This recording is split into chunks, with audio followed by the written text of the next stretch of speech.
Here is the first draft. I'm doing this, quite a few weeks after this first draft was actually uploaded to my sketchbook. Currently, I'm a couple weeks away from deadline, and I'm much closer to the draft. But it's good to go over. I need to go over um, what was is happening in this draft and what's changed since, why I've changed it. So straight off the bat. Um, from feedback that John gave me as a sort of general feedback on a lot of these takes was that I was cutting them a little too early, so you can see Louis' uh, arm here before he starts to walk in. So you sort of see him and disappears, see him again, which is a little odd. So I've just cut that by a few frames since then, and just the fact that it sort of begins like this was a difficult decision to sort of make initially when I was slapping this together because some of the outside shots, some of the I just wasn't that I'm still not that happy with those shots really. I was trying to get steady shots on a gimbal and yeah, it was I just wasn't happy with them really. That not necessarily doesn't necessarily mean that I'm not going to use them. I've since then I've added them to the edit. I'm not 100% sure on them, but they're there, they exist, and they might end up being in the final cut. But I think John's got a point that it's maybe better than it just beginning into sort of you know the dark auditorium like this, fading into it like this. Um, so yeah, I suppose because we get a little bit more time with our character before we enter the auditorium, which is probably a good thing. I could, it's not impossible. In fact, it's very possible to go back to outside the cube, and it doesn't even really have to be outside the cube, does it? And re-record some of that stuff. So I might give that a go, take out a camera and get some shots of his face outside and his whole vibe, so that we're not just greeted with, feet and then this. But then again, my idea when I was filming this, the idea was to reveal his face and his expression right then as he sat down. So I still like this shot. While we're on the subject of this shot, it was brought up a little later on after this draft that pulling out focus here was not ideal, especially as it's so early on in the film. My philosophy on it still, even now, is that this is still unfortunately the best take that we got. Basically, I was struggling with the gimbal, big heavy gimbal that the camera was on, and DJI gimbal, and yeah, it's great, it gets stabilized footage, but bloody hell, it was hard to use. It was heavy and cumbersome, and I just wasn't used to it, despite doing test shoots with it and trying to get accustomed to how it works. So I need to have another look through these takes. We did like five or six takes of this shot, which was more takes than everything else that we did. Um, and yeah, so I'll have another look at those to see if there's a better. But there's a reason why this shot is in this first draft here. It's because I believe or did believe when I was putting this first draft together that it was our best one. It was suggested by John that maybe cutting straight to the wide from there was, there could be like a mid shot first, or maybe it's a little bit too extreme. But I think, you know, as he scrubbed through the film, and I think as you watch it as a viewer, you realize that, coming back to this wide shot at the front here, I keep losing it, is a sort of reoccurring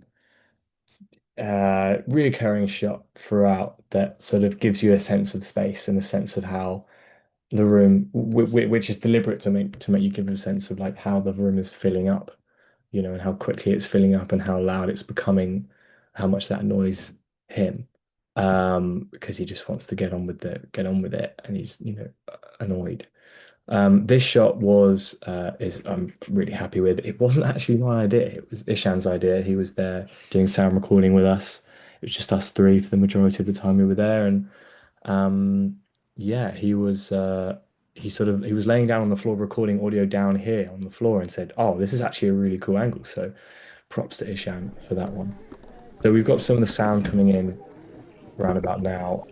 This is sound that I recorded in the cube itself over a year ago. I was actually sat like Louis here by myself with a recorder in my bag, and I really like this audio. I have got some feedback from Ishan and from some other people who've watched it through that um, the the audio could be a little bit less crisp and less like you are, sitting directly in the middle of the room. I don't know. I think, since this first draft that didn't have too many layers of audio, I've added lots and lots more layers of audio and different sound effects of people laughing and different sort of synthy, groaning, white noisy stuff. So I think it carries less. So this shot here, the next one, walking in, the extras walking in, I'm really happy with this. I'm really glad we got this. Wish it was more people, obviously, but that just comes back to them wishing that we had more time and more people on the day. Again, John was saying that that's later on after this draft, saying that it starts too soon, so you see them stood still before they walk in. So since then, I've cut that. Good that it's better.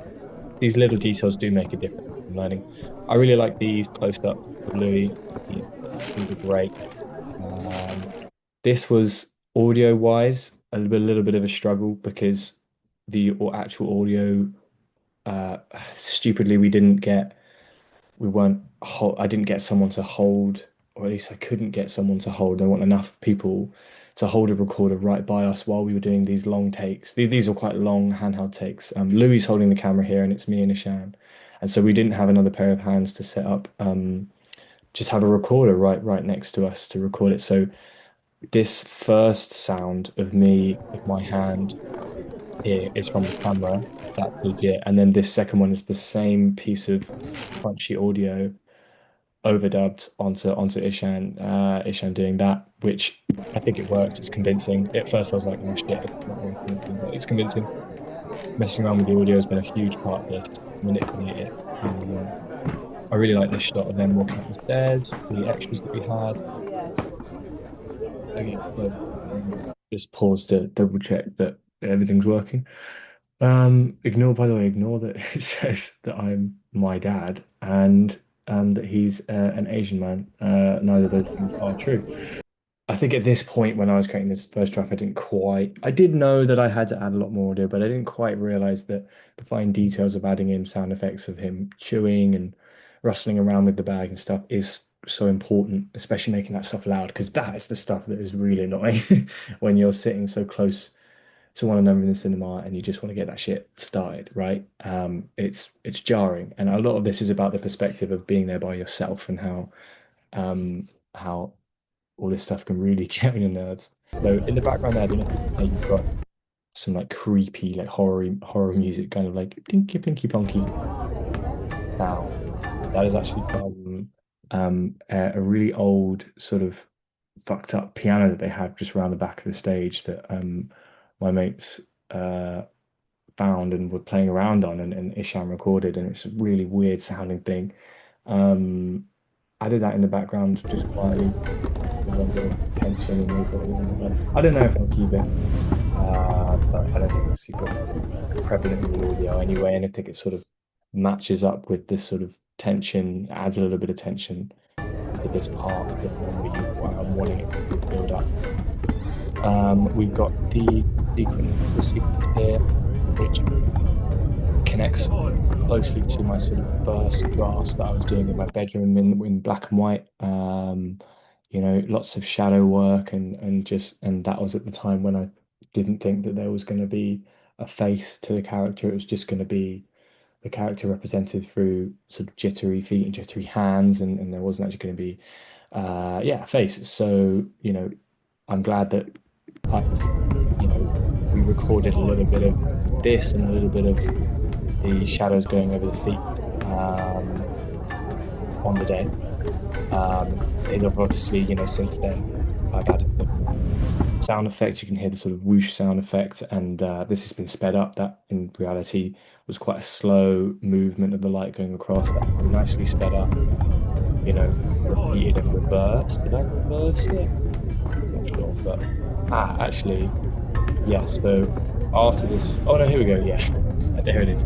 I think what I've changed since then, which I'm glad I've changed, is we've got, hand and then foot and then Louis and then back to this sequence. Oh no, just the foot. Since then, and this is what I really prefer over this first draft, is we've got hand and then foot. So slow, normal walking, hand, normally, nice and slow. And then this repeats faster, the hand coming back this way. And then we go straight back to the foot from here, not Louis, and it's faster. So I think again, that's just building up the tension slowly. We've got another wide shot here, and what I was doing here was trying to put in a shot of like just a couple people, um, representing that it's sort of, there are people showing up, they're there now. Since this first draft, I've played around a lot more with like masking in sort of still shots that we got. So what we did was a really long 10-minute take of all of us, about six or seven of us, with Louis sat here the whole time, trying to look as serious as he could without laughing, which was difficult. Moving around into lots of different seats, and every time we sat down, we sat still for 30 seconds to a minute, just eating popcorn and just sitting there, maybe chatting a little bit, just trying to be a little natural, while Louis is trying to sit there looking a bit pissed off, and then using masking in Premiere and After Effects later on to make the room full up with all of us. What's ended up happening at this current moment in time that I'm recording this, at least, we've got sort of a shot that's similar to this. Where is it? Come on, here, where there's like four odd people sat around. So there's only like one mask, or maybe it's just one take like this, like a legit take, no masking, no editing, that's it. And then after a longer sequence, that's the up with like, three different layered takes on top of it. Anyway, but yeah, I really like the way these guys were sat near him and sort of laughing and being themselves, really just annoying. And Louis looking. So this sequence overall in this first draft, when you compare it to what I've got now, is a lot shorter. We're only 2 minutes in, and we've already had, what's supposed to be, I don't know if I'd call it the climax, but what's supposed to be the point in the film where it's been building up and then it drops and drops away, we're left with just Louis and nothing else, no one else. It's obviously happened too soon, and there's uh, not really enough going on. But I was aware of this at the time with this first draft. This was it was the first draft, so that's all good. So yeah, none of this sequence has really changed. I think this was all very clear in my head when I was filming it and before I filmed it. So, this sequence of him walking up and the cuts between, because we were practicing that in test shots, in test shoots in lecture rooms beforehand. I think I got a really good grasp before this day of how this was going to go and how I was going to film it, and it hasn't really changed since this first draft. I've added in a shot around about around about this point when he's walking up the stairs here, so between the seat and the stairs, where I was sat here and the camera was tracking him.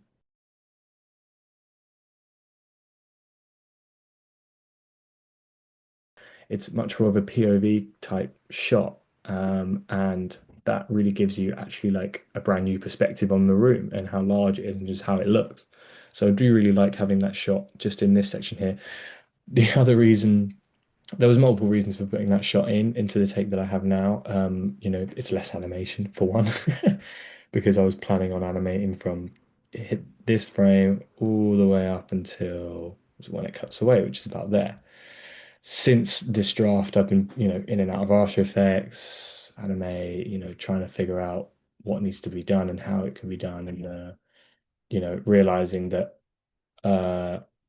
it's not only is it a lot of work to be animating right up until this point, but also if I want the animated version of him on the screen to be, um, you know, uh, to be mirroring his movements and walking up as he's walking up to the screen, then even when he gets to like here, um, this shot here that I would be using as the reference for the animation, he's taking up, his head's going right up to the top of the frame here, which is there.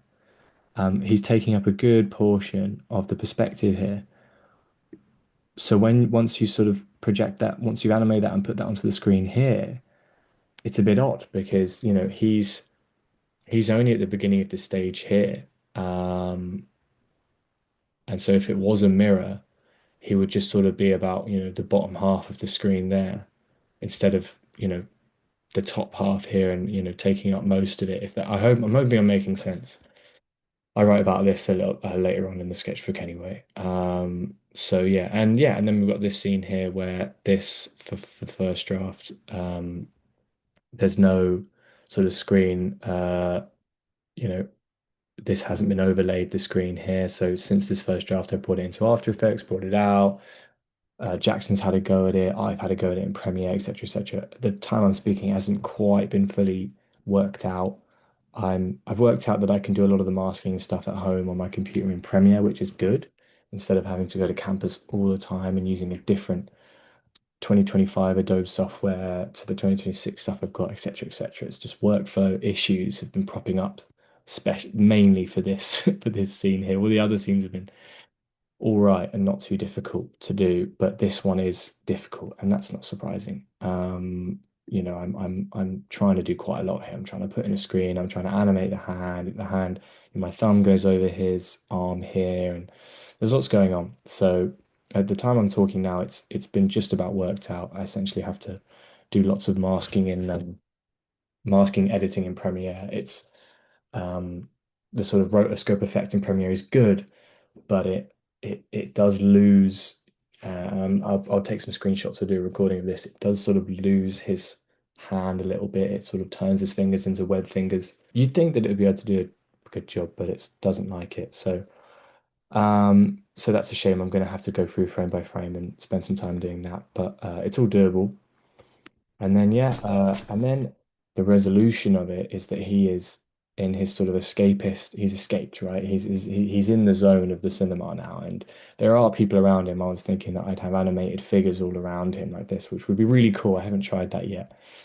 Um, and this is all about animated. This isn't true to life recording like you're seeing here. This is going to be fully animated and real movements. And I think since then, I've realized that the this here pulling through the screen is a nice, really nice resolution, nice ending. However, I'm not sure how the sort of theme of escapism and the world, jumping into a different world, the world of the cinema. I'm not sure how well that theme of the film comes across if this is the ending. Um, I'm not sure. So I think I'm going to have to wait until I animate this bit and see how that looks to then figure that out. Also, just show it to more people, I guess, as well, and just see what they think. Because I've started at this point in time, I've since this first draft, I've done a good bit of animating. I've done a few frames of this, and it's a bit boring, frankly. And I've shown it to a couple of people, and they've gone, "Well, this is a bit confusing. Like, why is he here now?" Um, Even if it is animated, it's a bit like, okay, so maybe I could bring this scene back to the end where it sits here, but animate it in a more trippy way and have it more unique instead of a like for like Scanner Darkly type animation, which is what I have been, well, which is the approach I've been going for. Um, so yeah, anyway, and this is basically I just slapped in the quite long takes here, which this is not accurate to. I never thought it was going to be this long take right at the end. It's all too bit too boring. So yeah, that's the first draft. It's cool to see how much it's actually changed. Sort of shows me that I'm actually doing something. When you work on this so consistently every day for a while, you don't realize that you are actually making progress. So it's cool to see that I've changed quite a lot since this point. Um, yeah, there we go. That's the evaluation of the first draft.